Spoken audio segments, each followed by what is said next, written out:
ধরো কোনো এক জায়গায় গ্যাস বিস্ফোরণে অনেক মানুষ মারা গেছেন, আর অনেকেই পঙ্গু হয়ে গেছেন। ভাবো, যেসব মানুষ এই বিস্ফোরণে মারা গেছেন, তাদের কাছে আগামীকালের জন্য কত প্ল্যান ছিল, ভবিষ্যতের জন্য কত স্বপ্ন ছিল। এই জীবনকে কখনো যুদ্ধ ভেবে নিও না। এখানে এক পলকে সবকিছু বদলে যেতে পারে। একটু আগেও যেখানে মানুষ আনন্দ করছিল, এখন সেই জায়গাতেই শোক পালন হচ্ছে। এখানে তো তুমি এটাও জানো না, তোমার কাছে আবার কাজ করার সুযোগ আসবে কিনা। যেসব জিনিস ঈশ্বর আমাদের আনন্দ ও মজা করার জন্য দিয়েছেন, সেগুলোকেও মানুষ অনেক বেশি সিরিয়াসলি নিয়ে ফেলে।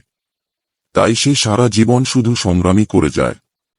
জীবনকে উপভোগ করার এক গোপন কথা বলি, নিজের কাজকে কখনো ছোট মনে করো না, বরং তাকে একটা খেলার মতো মনে করো। একটা খেলার মতোই তাকে খেলো। উপভোগ করে যাও। না অতীত নিয়ে দুঃখ করো, না ভবিষ্যৎ নিয়ে অতিরিক্ত চিন্তা করো। আজকের মধ্যেই হাসো, খুশি থাকো।